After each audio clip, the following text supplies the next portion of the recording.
isa jud ning introduction sa importante pod sa tong video. Aside sa sulod gyud niya, kinahanglan ang 3 to 5 seconds is very catchy and very appealing sa ato ang mga viewers. Mo nang importante kaayo ang introduction sa ato ang mga video ang 3 to 5 seconds kay diha mag-base ang ato ang mga viewers kung mo continue sila og tan-aw sa atong video or tan-awon nila ang ato ang mga videos. Kaya ako guys, na experience na ko na guys nga ang ako ang video is nindot ang iyahang sulod, but because ang ako ang 3 to 5 seconds nga introduction is dili nindot, wala nila tan-awa. May ra kay views. Bisag unsa pa kanindot sa ato ang mga videos sa sulod, kung unsay sulod sa atong videos, pero ang introduction is dili nindot. Mo nay rason nga dili nila tan-awon atong videos. Blessed Sunday everyone, gikan diri sa kabukiran sa Sugbo. Good morning.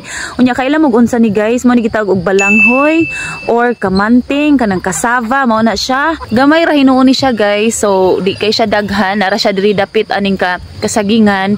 Unya very windy di ay diri sa bukid no. Nara. So manguha ta to sa ubos og kuan, mga naog ta sa ubos. Unya, hingnaog daday ko diri sa ubos no, kay nangita ko aning tawag na to tikod-tikod or likod-likod kay imno nato no, kay nabughat si ox. Pero okay ra pud kaayo ko no, di gyud ingon nga kuan. So mangita ko kanang pangpahimughat diri guys, mangita ko likod-tikod diri kay kung mabughat man gani pug kuno usahay, manguha ra ko aning mga kuan diri. Aside sa mainom ko ang mga tambal, mainom sa kog mga herbs no, mga natural herbs bitaw nga gitawag nila. So diri mangita ko atong kuan, atong tawa-tawa or likod-likod kay mao man nay kasagaran imno nako diri basta mabughat ko. Unya ako ra na siyang latanan. So mangita ta diri kung natay makita no. Ako ra na siyang latanan, then akong imno ng iyahang sabaw, ang iyahang tubig. Kani man siguro. Ngita ko tong tawa-tawa, katong tawa-tawa kay martog sinawon unya katong kuan, likod-likod kay katong na siya kuan jud sa likod. Mo siyang gitawag og likod-likod kay murag na siya kanang lingin sa likod niya, pero mangita ta diri. Sa una diri ko makakita guys, unya very windy di ay ang ato ang kabuntagon ron no. So tan-awan ninyo, hangin kaayo diri sa bukid ay alas 6:30 na biya ron no. Kuan ka nang unsay tawag ani, buntag na ko nakamata.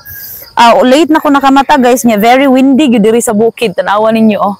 Hangin kaayo oh. So mao ni ato ang kabukiran sa Sugbo no, sayo sa buntag. Dayon mangita taog tikod-tikod. Ang ako nakita hinon rin no, mga kipi-kipi o dara. Kipi-kipi. Ang tikod-tikod kanya butang na siya ingon ani. So mao toy tikod-tikod pero wa man ko kakita na oy, basig pang nangawala na to. Kay tampanamnan man gud ni mga mais. Basta mabughat gani ko, mao to akong pangitaon. Kaning ingon ani hinon akong nakita o nya dili man siya mao. So ngita pa ta basig naa pa di ay no. Kay diri jud ko ato nanguha atong una guys. Murag matinding search kuan gini ba? Retrieval operation ba? So ala oy wa gyud siya. Diri data sa unahan. Pero mangita gyud ko guys kay kinahanglan ko mo kuan ato. Mo inom ato. Diri ra ko ato nangita biya last time. Karon wala ko kita. Mubalik lang ko dere guys. Blessed Sunday everyone. Ya dito ko gikan sa ubos no, kay nagkuha unta kog mga herbs bitaw, kaning mga natural herbs para sa kanang himughat. Himughat may tawag ana, tawa-tawa or likod-likod kay naa man dis palibot. Nya mostly basta mabughat gani ko maunay ako ang ginainom pod aside aning mga medisina nga gikan sa pharmacy. So moinom sa kog mga herbs. Unya guys, while mag-inom-inom kog kape diri unya nasad ko'y photo.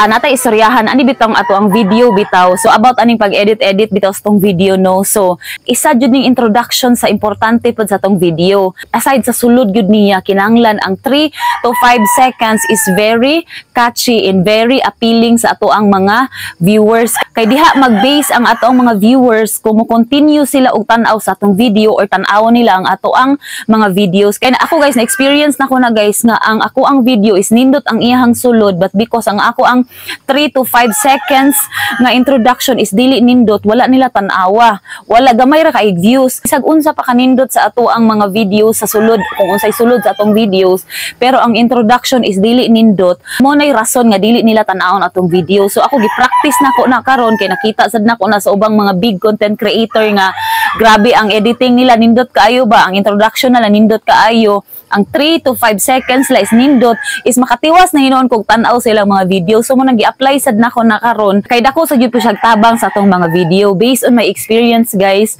nga ginabuhat na pud nako nang ingon ana nga technique, kay technique man na no, ni-improve ang akong mga views unya, kakatabang sa gyud po siya dako sa akong mga views. Mo nang kinahanglan guys kung magbuhat ta og mga videos no, kung kapila na jud ko nakakita pud ani sa uban nga magbuhat sila mga videos, nindot jud kay ilang introduction, very inspiring and very catchy ang ilahang mga introduction sila mga viewers.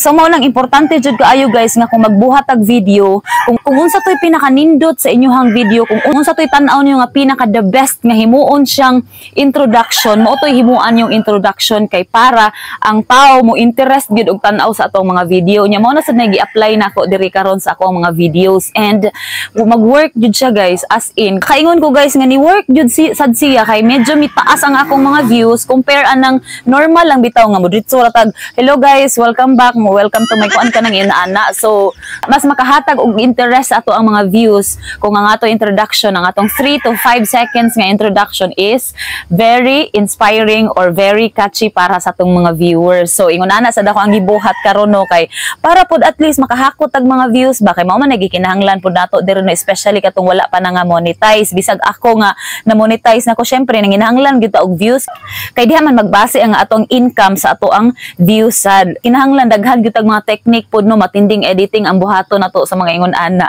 So maora po na ako i-share ninyo today no, nya blessed Sunday natong tanan, kay mga pinasad ko diri guys, and I hope okay lang mo tanan diha no. God bless you all and enjoy the rest of your day. Thank you very much guys, and bye for now. Mwah!